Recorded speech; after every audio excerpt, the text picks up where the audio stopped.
Hey everyone, Deathblade here with another reaction to the Untamed. I'm doing Season 1, Episode 5. I think I have the audio problems fixed. I was actually recording audio off the desktop and a mic, so I've kind of adjusted the levels, and now hopefully you'll still be able to hear the show, but it won't be so loud that you can't hear me talking if I talk over it.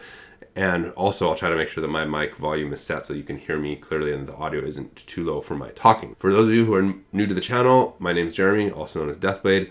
I make a living right now translating Chinese fantasy novels, just like the one that the Untamed is based on, and so I think that kind of gives me a unique perspective into the show. I'll be coming at the reaction more from the perspective of the language and the culture. I'm American, but I lived in China for 8 years, and my family's Chinese, my wife's Chinese, my son is, well, half Chinese. And speaking of my son, he is playing in the other room, and I hear him yelling and screaming intermittently. So if that interrupts the commentary, I apologize for that. He might even run in at some point. Anyway, let's get started with Untamed Season 1, Episode 5. So really quickly, I just find this interesting that most of these books here are actual books, but there are some up here that you can see are bamboo scrolls, and over here I can't quite tell. It looks like they might be wrapped up. I'm not sure if they're wrapped up or if they're jade scrolls or whatever, and there are all different types of actual books, from these kind of big giant bound ones to smaller volumes here. It's actually funny because just yesterday I was translating a scene in my current project where I was talking about a library full of books, and there were all different kinds of books, and it specifically mentioned types that were made from bamboo, types that were bound with paper, and of course it was, you know, really high fantasy stuff. So there was like stuff that was bound with flesh and like made of human bone and all kinds of crazy stuff. But anyway, yeah. 忘记兄，难忘记。 蓝湛，是我叫你忘机，你不答应，我才叫你名字的。 Just wanted to point out, well, first of all, he originally said Wang Xiong, so he was calling him brother. Then he switched to the other name, then the third name. So I think most of you who are fans of the show probably already know about the whole thing about courtesy names and whatnot. Actually, in all of the novels I've translated, I'm talking both the Wuxia novels and the Xianxia novels, 13+ million Chinese characters worth of stuff. I've never had anything that dealt with those kind of courtesy names. I know about them, I've just never translated them. So for any of you who are followers of my work but kind of new to this sort of thing, Chinese people will have different names as they go throughout life depending on what stage of life they're in, and a lot of times they'll get a new name when they're an adult. And if you go to just about any historical Chinese person and do research into them, just go to Wikipedia and look up anybody in the ancient times, they will have multiple different names that people refer to them by. So it's a really common thing throughout Chinese history. Just for whatever reason, the authors that I have translated never really chose to make use of that in their novels.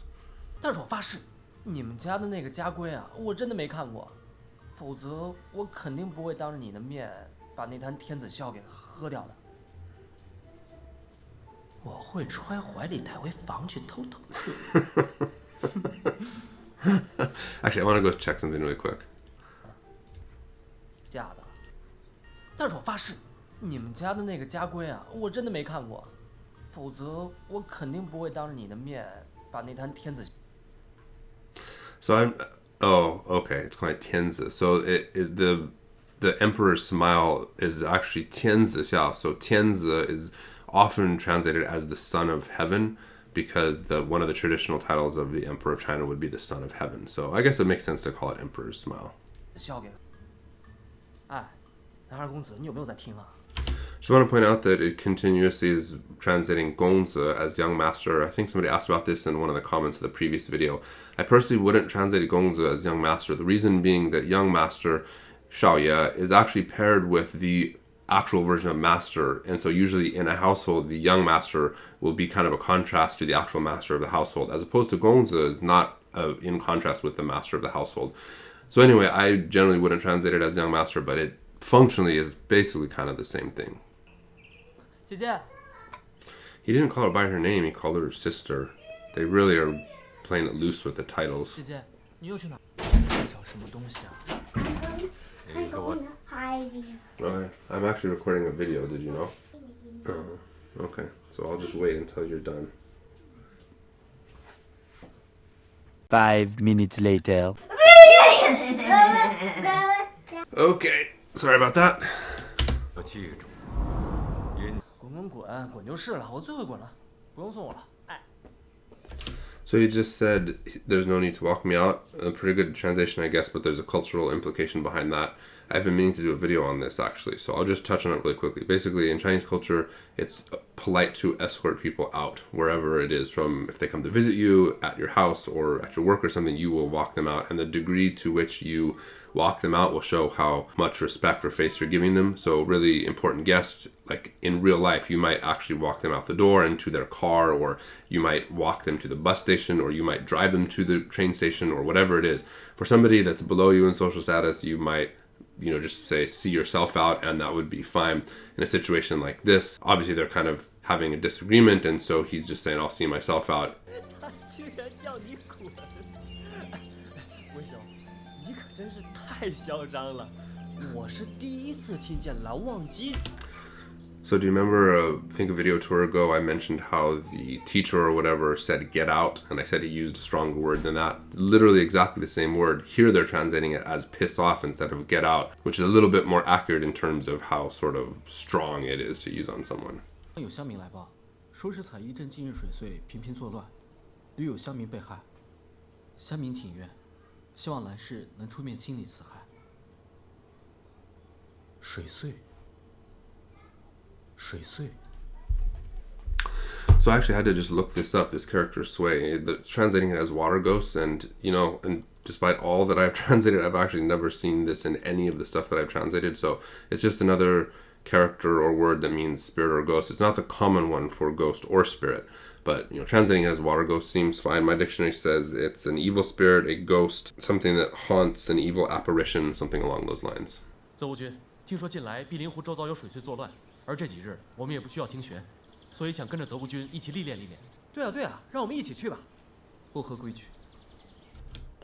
So that's a little bit of a bad translation in my opinion. He didn't say it's against the rules. He said 不合规矩, which means more like it's not in accord with the rules, which is basically saying like it's not appropriate. He didn't say it was against the rules. 有什么不合规矩了？我们云梦水天一色。 And this makes even more sense considering he then goes into an explanation of why they qualify. So it's more like he was kind of saying, oh, you don't qualify or something along those lines. 我跟江城，泽无君，温姑娘精通医术。 I will attempt to look this up after I'm done watching, but is this his name or is it his title? Because assuming it's the character Jun that I'm thinking about, it could be a title, or is that his actual name and his surname is Zhou, or... I'm kind of confused by that. Maybe somebody can enlighten me. 阿姐，我听说你们要去除祟，我也想跟你们一起去见识见识。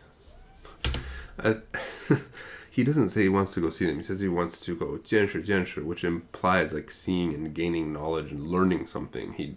Not like he's just like, I want to see the ghosts. I don't know. Translation in this episode is not meeting up to my standard so far in every single situation, but it at least comes across mostly. 还请蓝宗主通融，让我弟弟一同前往。温姑娘言重了。 Okay, I have the feeling that this subtitles must have been done by somebody who's not a native. I mean, it has to have been done by somebody who's not a native English speaker, because Nevermind a moment ago was definitely not the right translation for that. I mean, he said he used kind of a formal term that was basically saying, oh, you're making too much of a big deal out of this, like you're exaggerating or something. And because she went through this whole formal thing, like apologizing for her brother and like it's all this stuff, and he's basically saying, don't worry about it, let's go. Of course, it's more formal than that, but Nevermind is definitely not the right English to use in that situation. 我说你们这个地方是不是没有人打扫啊？客官，您就多担待。 Okay, hold on a second. See what it says here. Okay, so I started to harp on the translation stuff, but he didn't say your place looks dirty. What he said was it looks like nobody's cleaned up. I get that technically it's the same thing, but I don't know why they couldn't just put the actual translation of what he said instead of changing it.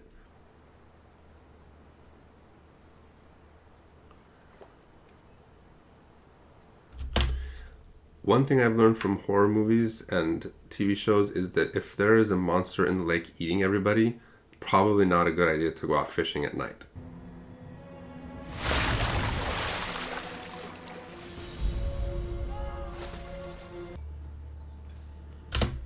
Just really quickly, I'm curious about this. Will it show up in Chinese?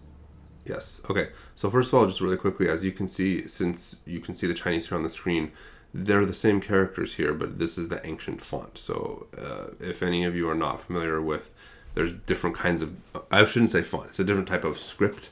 I'm not sure if this is a real seal script or if it's just an imitation, but, well, actually I have it on my phone. Let me look it up. Let's see here. Yeah, so I actually have, I wonder if I can show it on the screen. I actually have seal script on my font, and you can see, yeah, the focus is not very good, but this one right here, right there for B is the one right here at the top of the screen for B. And in any case, this character B means, it's kind of jade. I see it in names a lot, and then Ling means spirit. So if I was going to directly translate it, I would call it like Jade Spirit Lake or Green Spirit Lake or something along those lines. 此剑何名？随便。随便。此剑有灵，随意称呼，视为不敬。我不是让你随便叫，而是他的名字是要随便。哎，喏，自己看。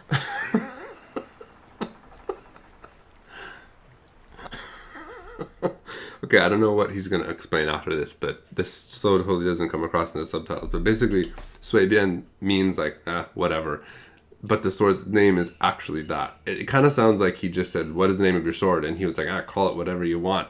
And then he was like, call it whatever you want. Except, you know, this is the kind of play on words that doesn't come across very well in English.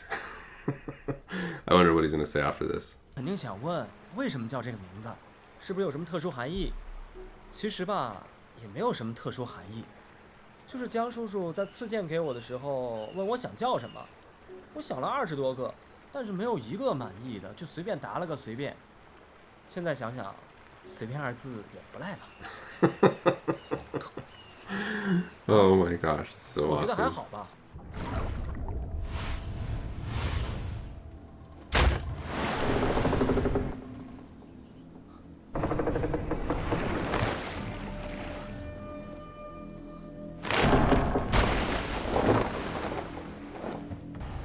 水行院，是水行院。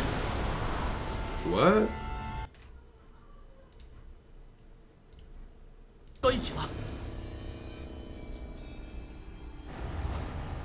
水行院。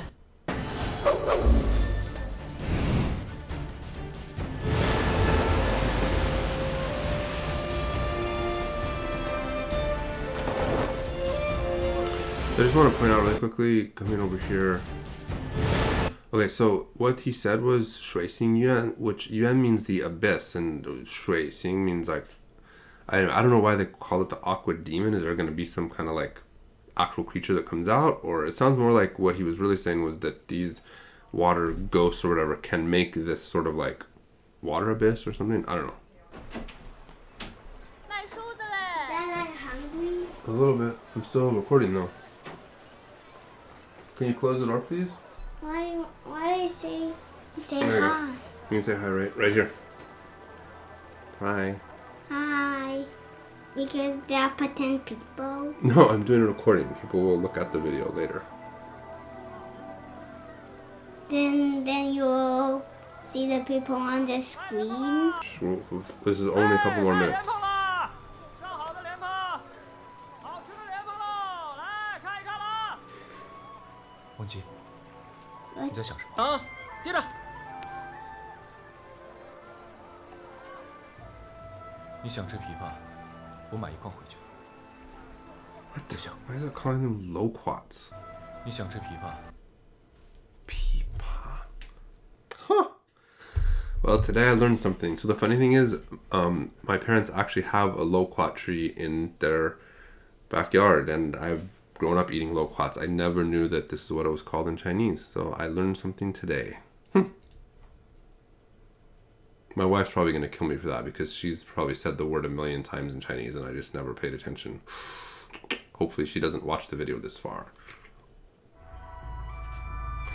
Alright, well, that's it for another episode. Let me get out of here really quickly.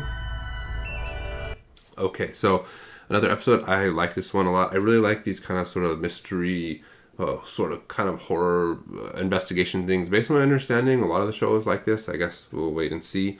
One interesting thing that I've noticed is so far it's very grounded as opposed to being super high fantasy. So I don't know where it goes in later episodes, but I think that's kind of something that happens in a lot of the Xianxia shows, because in the novels they get really crazy and that's kind of hard to depict on the screen. But in any case, we'll find out. Please no spoilers in the comment section if possible, because I am going to continue to watch the show. I see people making comments about recommending other shows or maybe watch the animated version of this one. I will slowly but surely try to get through different stuff. Do want to point out, translation quality seems to go up and down, and there are things that are translated wrong or incorrectly as far as I'm concerned. Overall, big picture, it's good enough to where I would recommend it to anybody.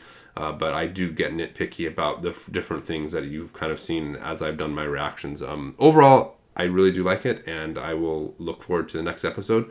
If you're new to the channel, again, please like and subscribe. This is my website you're seeing on the screen right here.